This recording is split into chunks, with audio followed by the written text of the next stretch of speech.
Hello, I hope all is progressing well. Welcome to I Don't Know. We can talk about it, where we discuss myriads of topics civilly. My name is Kevin Diffren. We're going to jump right into our first topic, which concerns cybersecurity, particularly with sensitive files in connection with children. Why, in an institution, are physical files important? Because of a level of security. At least when dealing with physical files, one knows exactly where the files are. In a file cabinet, secure, necessitating a key to open. In a safe, secure, necessitating a code or another form that will allow one to access physical form of a document. A situation with online security, creating an area in a digital space that seems only accessible to one may initially seem efficient for more than one reason. Perhaps because, for example, one may be able to organize files differently in digital space versus not being able to use Control-5 in real life. Though there are avenues to allow one to navigate physical files in a way that may be as efficient, if not more efficient, than a way one might with digital files. What I find very unique and important is that there are ways to navigate digitally securing files, though are in connection with the physical realm. For example, ensuring that files are on a USB disk so that if anyone needs a particular file, data will be only available through a method accessible away from the digital realm, away from a way that others may access. At least creating seemingly a potential additional barrier against external digital threats, even internal digital threats. Because even if one deletes a file, who's to say that a hacker, a remote hacker at that, will not be able to access old files that go through a deletion process, with the understanding that we do live in a world in which technology is constantly advancing. A lot of technology many might not even be aware of might be working around one. We need to be mindful that we, being humans, users of advancing technology, as well as securing parameters for digital files with very private information, we need to be mindful that methods are available to protect files. Just because a new technology comes into play doesn't mean that an older form of technology is irrelevant. Of course, there are benefits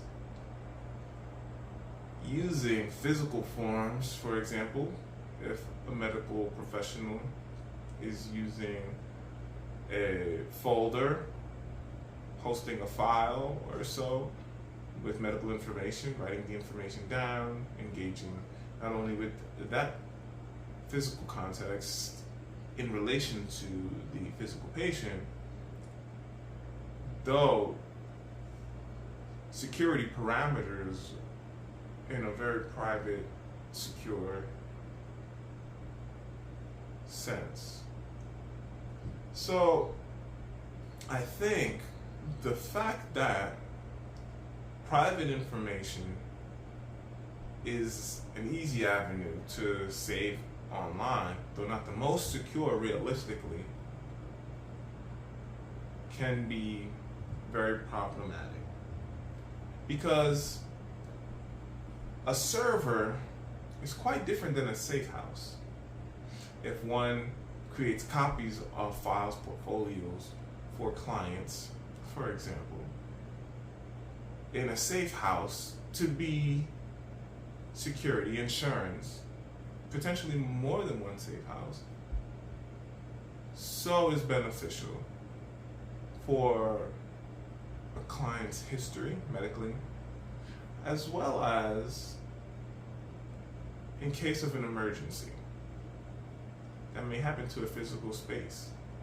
God forbid, all spaces experience a tragedy at the same time. What's beneficial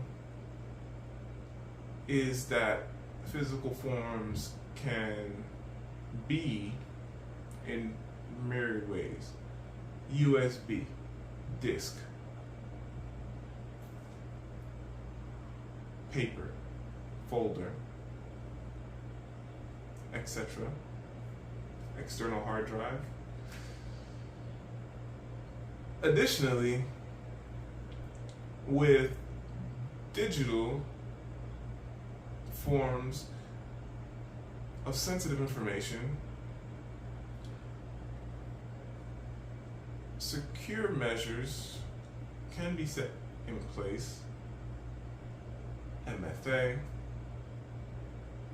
having an authentication process to ensure the safety of files, passwords. Again, the difference is that multiple individuals may potentially be able to access one's device remotely using certain technologies that can operate one's device, can break one's security defenses in the cyber world, particularly to access, to manipulate data, etc. A key that may access a safe house is quite different than this online realm, which any might potentially say, hey, all I have to do is input code here or use a device here and I'll have access to data.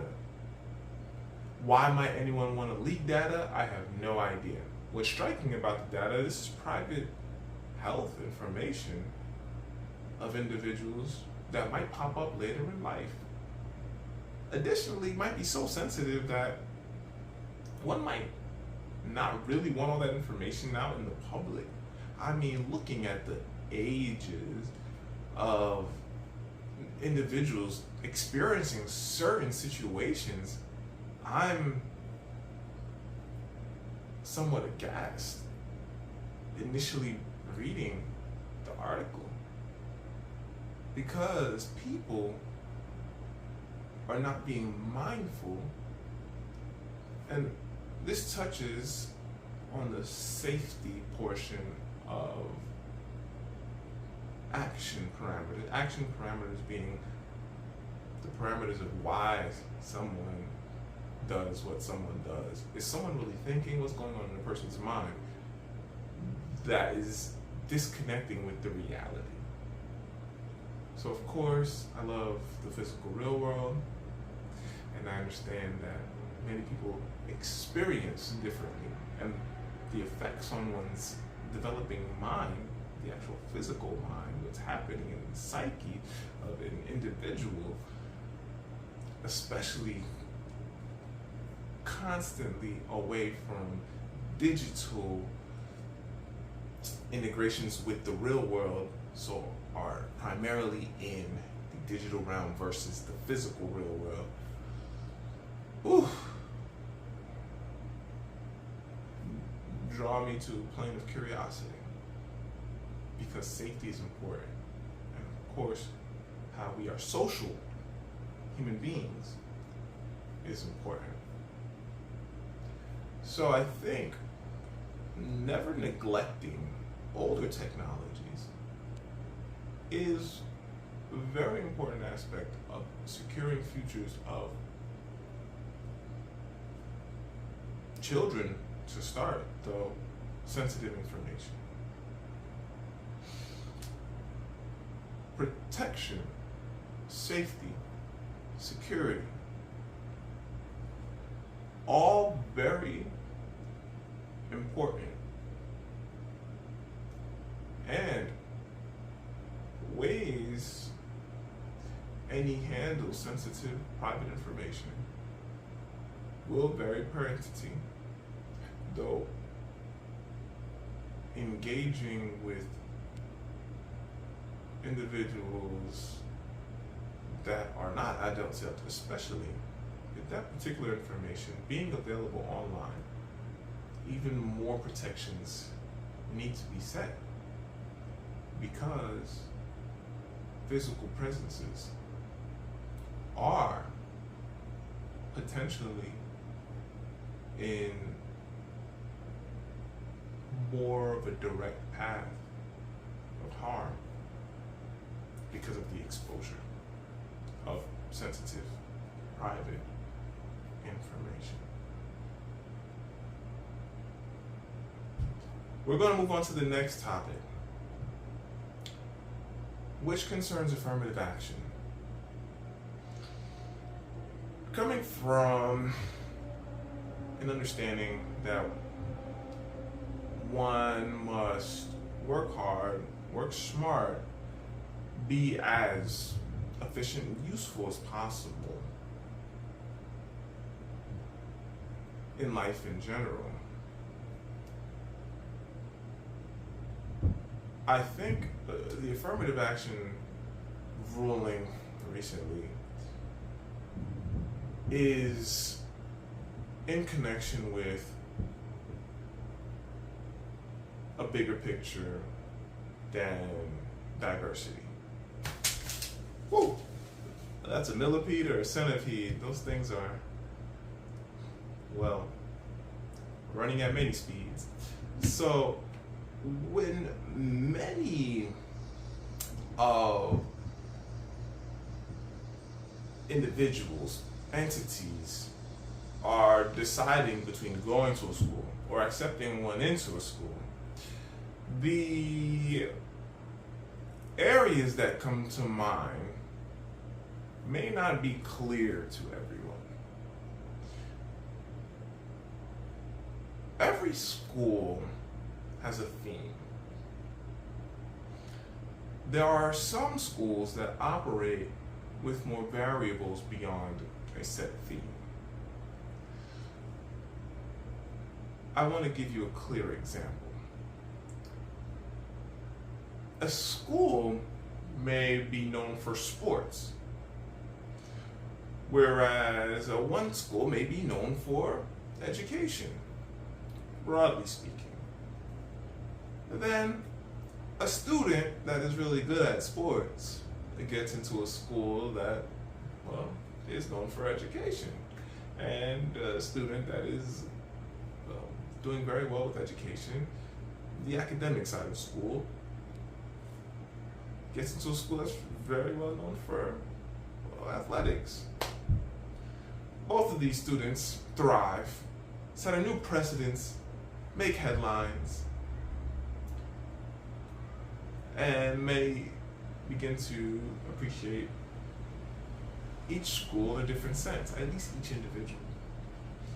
The reality of academia is the variability factor, which is what makes the admission process very mysterious. Diversity is a term to reflect more than race. Realistically, diversity of talent is a clear factor, which is why coming through high school, I recall discussions of being active in multiple sports, doing well in school, participating in different programs. Some individuals might do so for the college application, though after academia, all the experiences of the individual become irrelevant when the person enters the workforce or just simply decides that the areas of interest at the time are enough to get what the person wants at that point in life and moves on.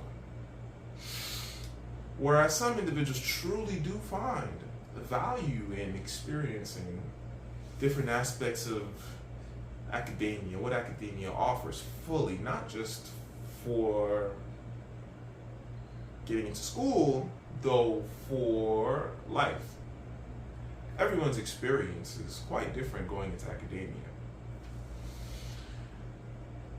What academia on levels before college, before universities, deals with concern testing, recognizing each individual student processes differently. That each student learns differently. That grading parameters are not to be the same. That testing parameters are not to be the same. That critical thinking is important. That mathematics is important. Of course, an ideal situation is to tailor academia, each route for each student respectively, so that each student is in a learning route most beneficial for the student toward the next learning route, meaning if one student is more so with a mathematical inclination, the student will go along a math route. The school, the entity supporting that student, will be in the aware to navigate, assisting, processing the student's progressions toward a mathematical route in life, at least toward a school in which such mathematical prowess will be quite beneficial and wonderful for the student's growth, not only as a student, though as an individual in a career path, living a good life, happy, doing what the student enjoys most, which is so much in connection with variability. Academia is not complete. Academia is always in development. We're looking at even public institutions receiving funding, though having to increase tuition, then trying to make middle grounds for students. We're looking at students that are graduating with debt, that are not able to find a job, let alone actually become an employee at a job. Each individual in a battle with every application, because the environment of getting a job is so competitive. Additionally, headhunters are apparent, do exist. Some companies are already looking in particular directions, as some academic institutions are. And with the looking in one direction or so, student coming in may not be receiving that necessary attention, same as for a potential employee. So the reality is that there needs to be multiple eyes, multiple workers navigating to decide what does the university really need. Aside from money, money's too easy to say. Well, will headlines bring a university more money? Not necessarily. Though, unique individuals, unique variables are what might bring attention to a university. And every university is going to stand out for a different reason. Every year, a new university comes to light in the headlines for a majority of different reasons. And there might be universities with wonderful things happening in them, though a university I might never hear of is simply on radar because of a wonderful happening, or perhaps just an interesting happening, or an ongoing situation, or an athlete or so. Whereas a university that might be operating with prestige, I might not even hear about, though wonderful things might be happening there, or not. Variability. What makes variability so wonderful in the admission process is that the admissions process has to be really looking at what an individual might offer for the university. Additionally, looking at all the parameters that the university is working with to operationally, properly admit individuals, one of accordance with whatever the theme or themes might be for the university. Now, with the understanding that affirmative action does consider race, I'm coming from that perspective of working hard, working smart, being a student athlete, being part of multiple leadership programs out of high school. So being proactive in situations that, well, really do look good on a resume, look good applying for college. Though I admit not being the best student for 3 out of 4 years, though my senior year, a high honor student with all my up-to-date classes, being so proactive in that regard. Do universities look at such?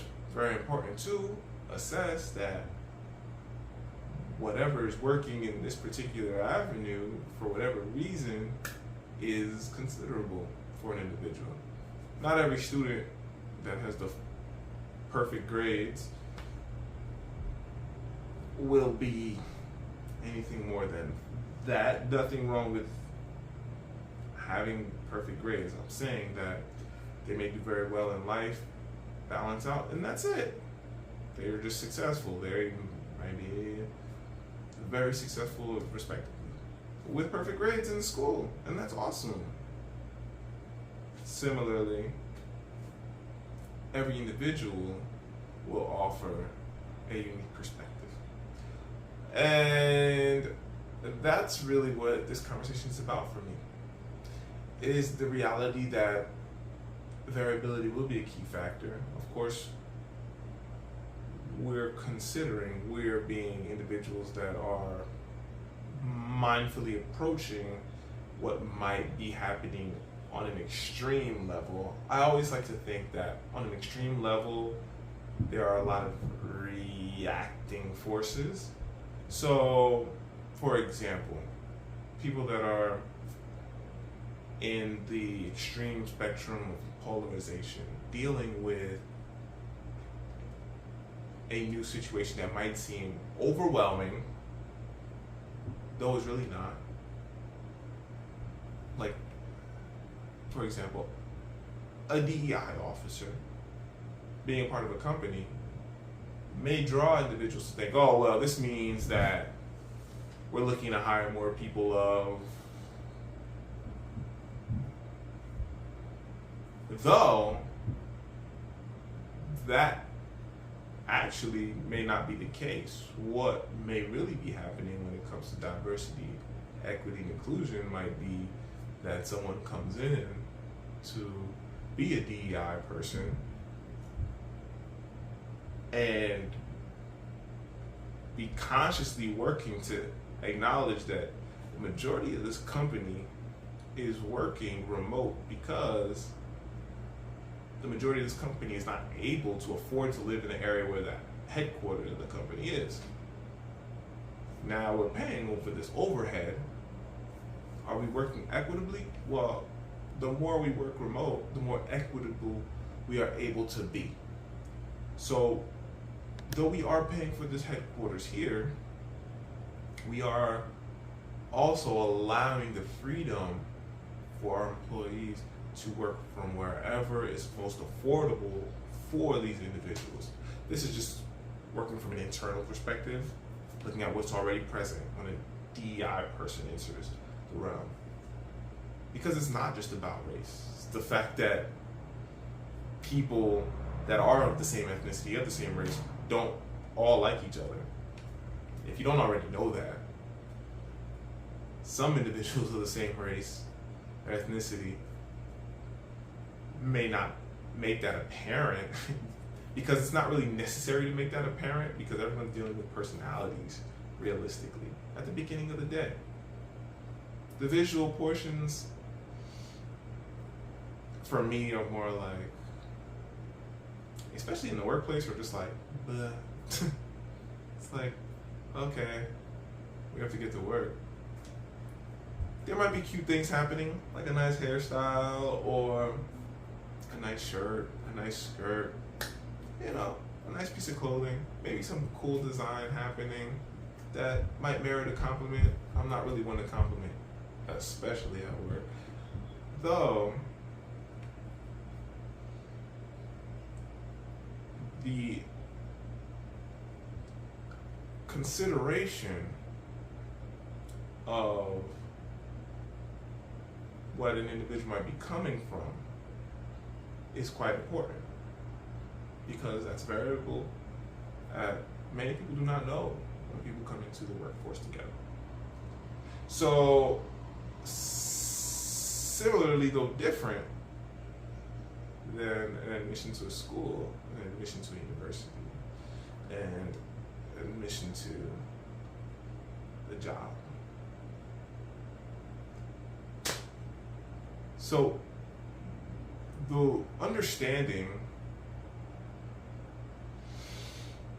that every individual is different, operates differently, though needs to be working in the respective capacity of self, being the best one can be, is quite necessary. A person might know oneself. One might really know oneself more so than a company might know oneself. Similarly, with education, more than an educational institution might know itself, meaning all the parts that individuals know. Because anything can happen. We operate in such a variable realm. And anything can be good as well. Now, there is a situation I like to consider that might be affecting admissions and or hiring is a point of anxiety. There is a thinking that when one is anxious, one is just simply in the unaware.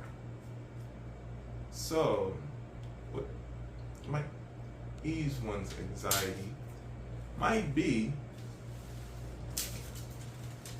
to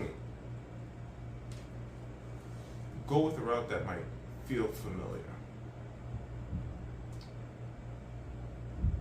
Even if it might be a bias politically, that may be the case. Reason why that's problematic is because it might not be in connection with what an entity is trying to accomplish thematically. If a university is very open to saying, we're really looking to bolster our engineering department, our English department, we really think that this type of information is relevant in our African American studies. We want all our cultural studies courses to be thriving. We want all our math courses to be thriving, particularly our geometry. We want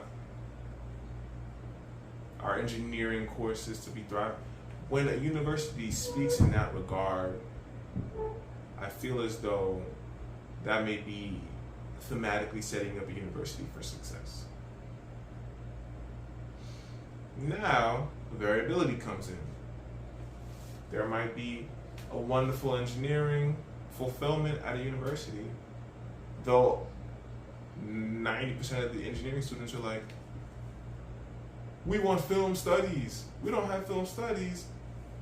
Then it's a headline. It becomes a big situation. Then the university has to consider film studies. Well, the university needs a film studies professor.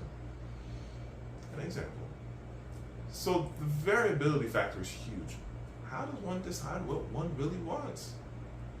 With sports teams, it's very difficult, though quite easier, because university sports teams say, well, we want to win a championship. Or a university scout might say, well, we need someone that's going to be able to make our players better right now. Or we need this type of assistance. We need a new team manager.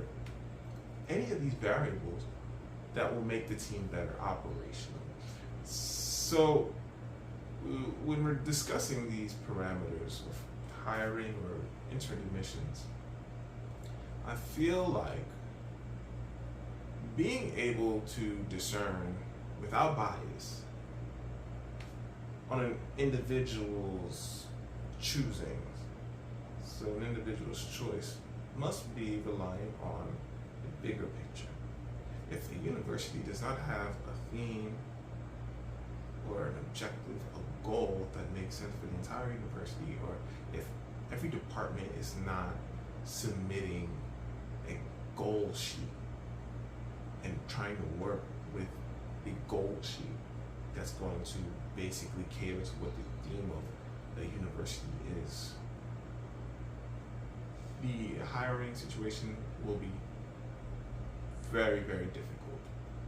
That's really what affirmative action is a part of. It's just to say, well, this is a part of the theme. So what departments are speaking up? What are the departments speaking up about? There has to be now goal setting within individuals, universities, hiring entities. Without goals, without themes, problems may arise. Now, some individuals might say, well, look, what are we doing this on the basis of if like 1 million people qualify and 1 million people are different? Like, are we basing this on what criteria now? That's when being thematic can help. Then moving forward, if the university is not in alignment with the departments, similarly with a hiring entity, if there are no goals, then one is simply operating on variability.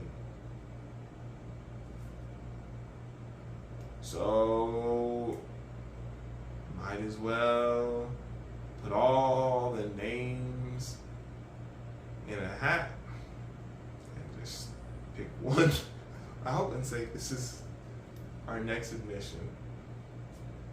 Realistically, if it's going to be selective, let it be around goals the university has. Respecting potentiality, of course. Looking at factors like who can afford the school, who earns a scholarship, quite important to a degree though. If the university is free, what will the university benefit most from? If a hiring entity has competition, what will the hiring entity benefit most from? That's a tricky one because, of course, variability. It's the world we live in. One may never really know. So, being mindful of oneself, goals can be very helpful. Moving forward beyond affirmative action. I know, being a reasonable, civil human being. How wonderful. Now we're gonna take time to make some origami. So today we're going to make an origami turtle. So we have to fold this into a triangle, of course. I like to fold sometimes all sides, and for this one I'm going to fold all sides. So if I fold up here, okay. So I fold both sides this way. If you look, this is one side with a pattern, and there's one side without a pattern. So we can see 4 folds. Next thing, from this big triangle, we're going to make a diamond. So I'm just going to take the edge, the long edge. Oh, that's interesting to say. I'm going to take the seemingly long edge here, from this one point to one point. I'm going to fold one side up, down this line in the center. I'm going to fold this other line up, down this line in the center, okay? The next thing is, after this diamond, I'm going to fold the diamond out. So just a little bit, let's make a leg here. Right? Just going to fold the leg out here. Okay. So now, after I fold this leg out here, the next portion is going to be to, drum roll please, actually to split the middle portion. Okay. So when I make the middle portion here, when I say split the middle portion, I'm gonna have to basically come here, just like a little bit of a cut. Doesn't have to be an intense cut. Just a little bit of a cut right here. Okay, I'm gonna actually fold it up a little bit more. Alright, you ready? I'm gonna take a little bit of a cut here. Okay.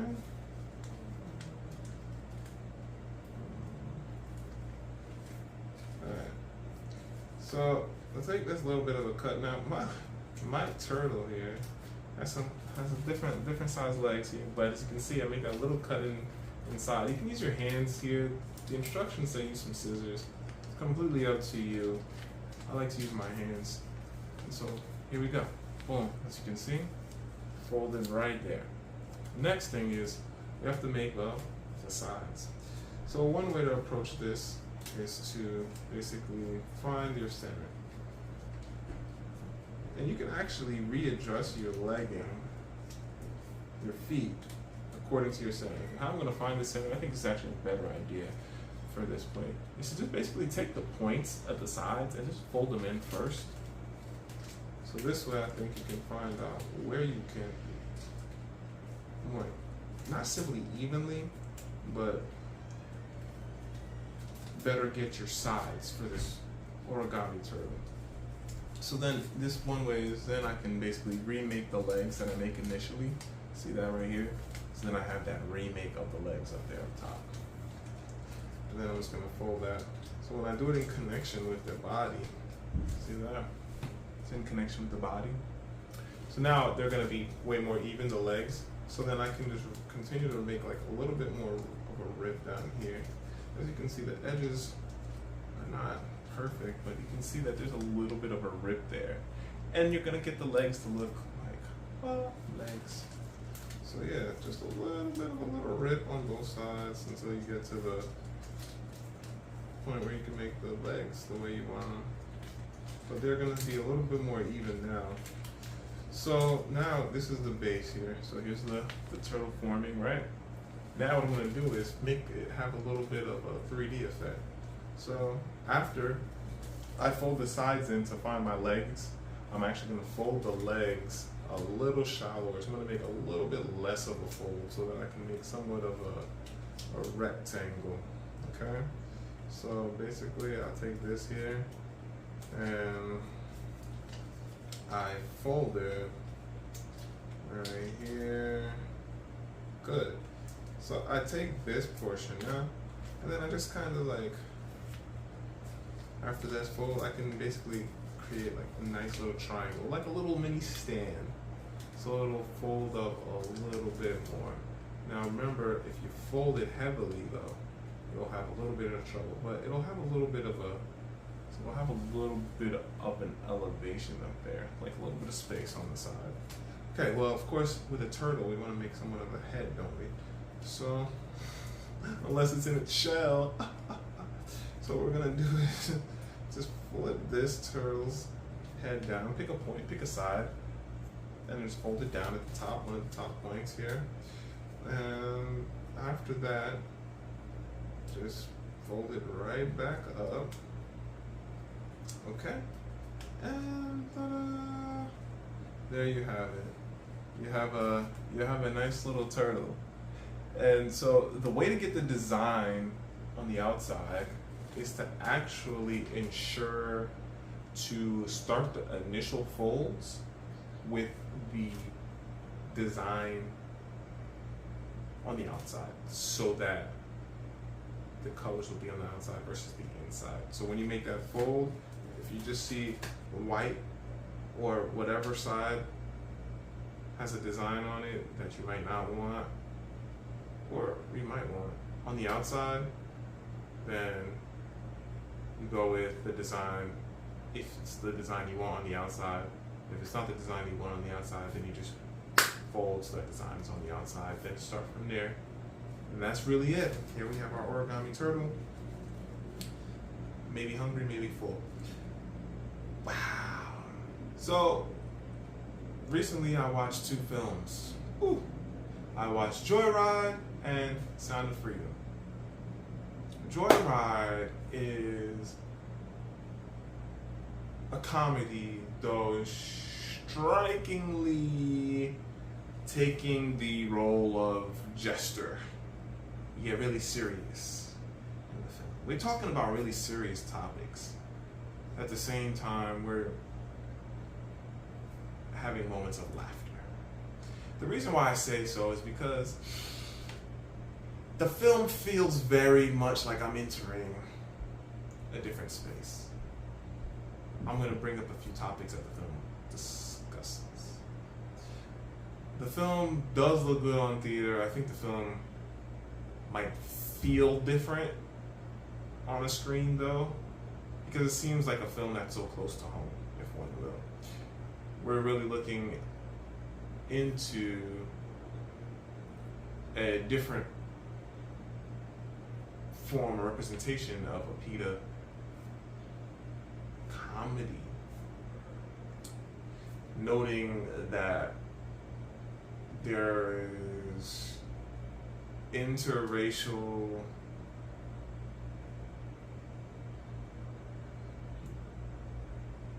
discussion happening within the film. Is different, quite intense. Though, of course, when one is within one's race, ethnicity, diaspora, conversation will be different. Basically, the conversation is about the treatment of one another. So being mindful of each other, respectfully, moving into new ways of being versus antagonistic, troubling, aggressive ways of being.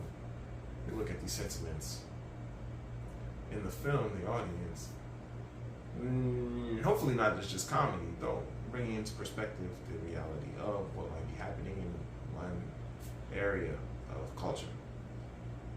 Now, the film brings up other aspects of just traveling perception of one individual over another on the basis of appearance, on, well, the problems of substance abuse, moving on beyond one's old history, especially romantically.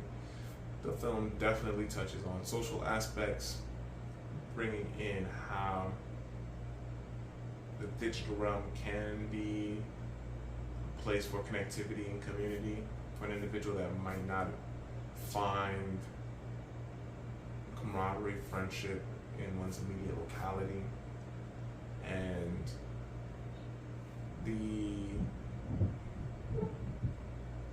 relationship between familial members, the importance of space and family, moving in one's own life as an individual, and communication between friends and family are all very striking in the film, because the film is very loud at times, at the same time very subtle. The film dives into sex, what people appreciate about sex, art, living with purpose. And I like the fact that the film throws a lot together to dissect, to discuss, to laugh about, to potentially cry about, just to grow from. Though the film is definitely more so than coming of age, it's like becoming as an individual beyond just a coming of age sense. Meaning, like, these are individuals that are already forming, though are an acceptance stage of that after the coming of age. Like, here are the decisions I'm making, I have to deal with them, and growing beyond the decisions being is quite important. So we're dealing with a lot of truth, honest approaches, people being direct and good communicators. It's a good film to speculate over, I feel, as though the film does offer a lot to just ponder. And of course we have a lot of aspects of just appreciating culture in the film, which, like I say, due to the film being a film with so many elements, might not be so apparent. I mean, we're also considering the topic of adoption, which is a catalyst for the film, especially being in an interracial adoptive state and growing up from that type of background in very culturally curious situations. So the film brings a lot to the table to discuss. Now, I like the film. I do feel like the film is definitely worth watching with different people, and realistically, I think the film can be a good catalyst for people to have a conversation of like, there is so much going on in the world, this is a possibility in your life, this is that, and a third. If the film can bring it up, well, why are we not? So, the next film is Sound of Freedom. Wow. The film really discusses child slavery, slavery in general, what safety is in one country, what it's not in one country, what it seemingly is. The film is so intense. I feel like watching the film in the theater is really impactful. I can literally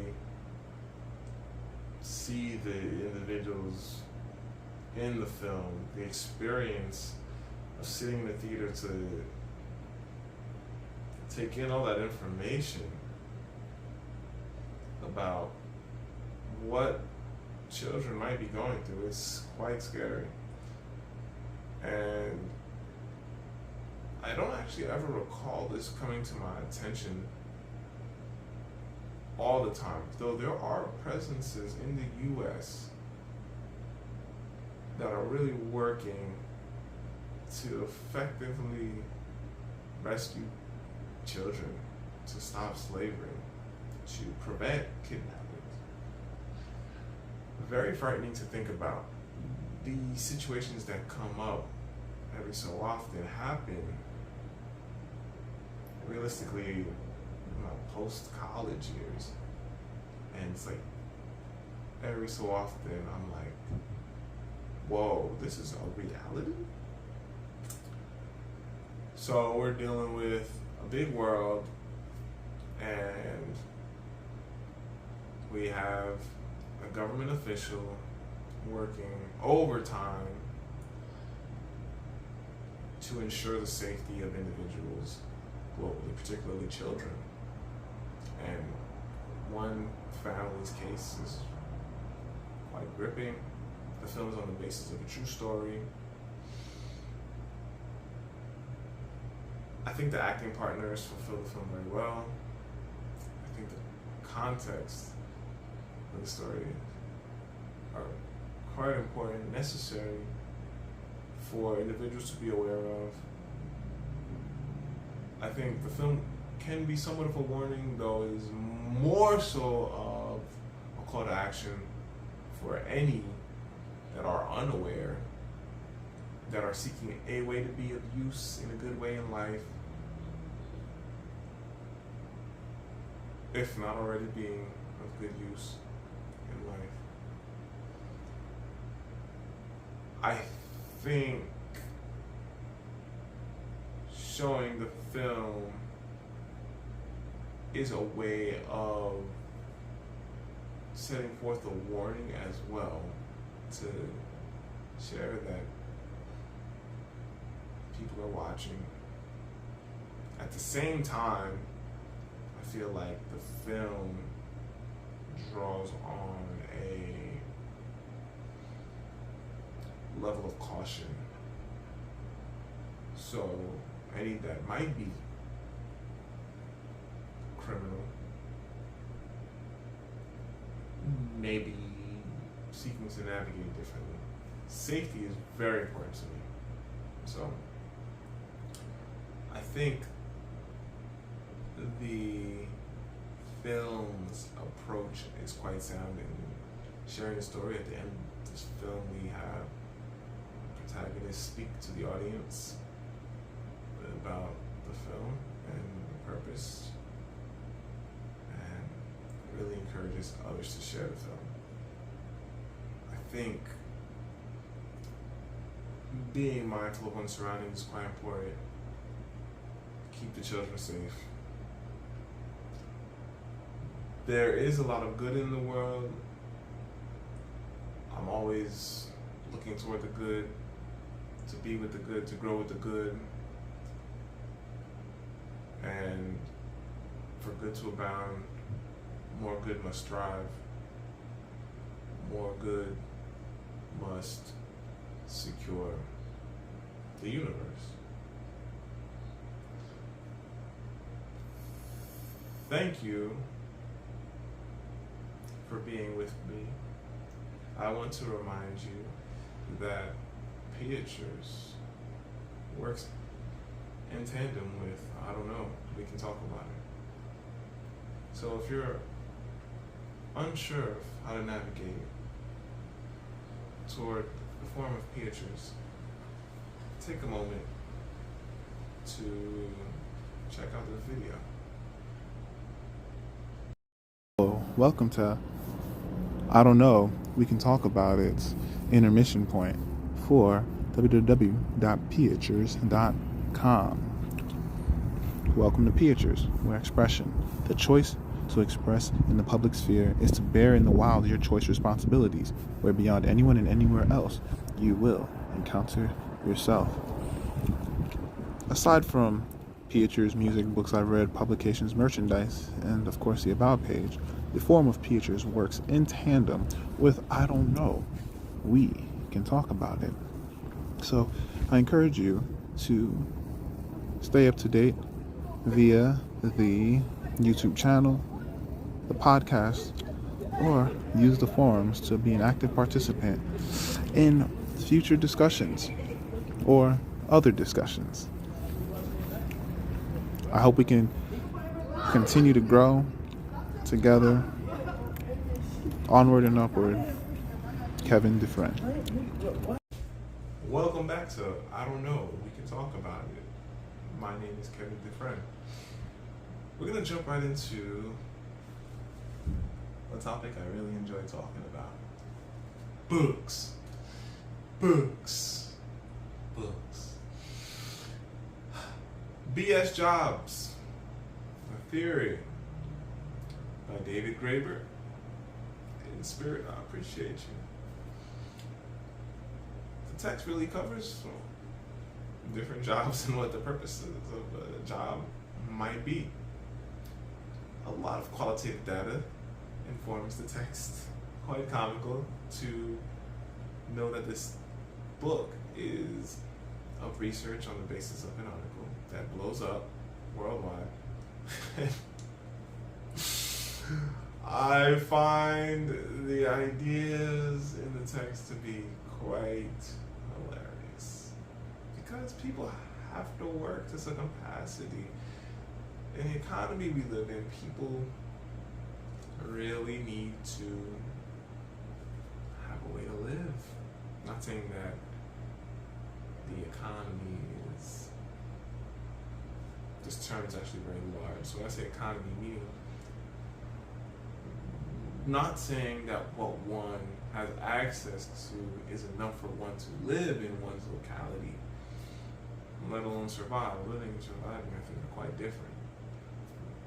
Though that one must initiate, one must engage, one must find employment in a route or so that allows one to live better in one's locality, wherever one chooses to live in the world.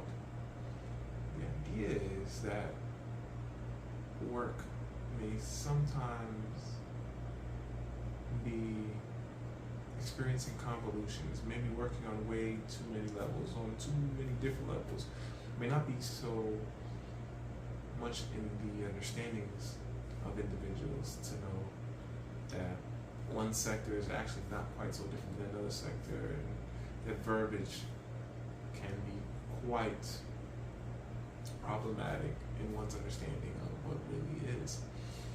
That one's job might not be as important as one really thinks one job is. Of course, a huge theme that is very present in modern 2023, 21st century, if one will, is that work isn't everything. One must have a work-life balance, and even so, one must have a life balance outside of work. So the text really just covers how a lot more is happening, can be done potentially with one's life, and is beyond one's job than one might realize. I like the text. I think the text does offer a lot of different perspectives to consider when thinking about a job, when thinking about what one wants to do with one's life, when one's thinking about a career pathway. I find the text to be very humbling as well, because I am not an individual that looks at positionship or a job title or a job company beyond the entity, beyond the parameters. There are some jobs that are wonderful. I like my current employer. I think my current employer offers a lot of good, to be realistic, and is a really good avenue for anyone to grow with as well. Though I'm quite aware that life is bigger than a job. Thank you for joining me for I Don't Know, We Can Talk About It, where we discuss myriad topics civilly, reasonably. My name is Kevin Dufresne. I hope you have a wonderful Onward and upward. Kevin Different.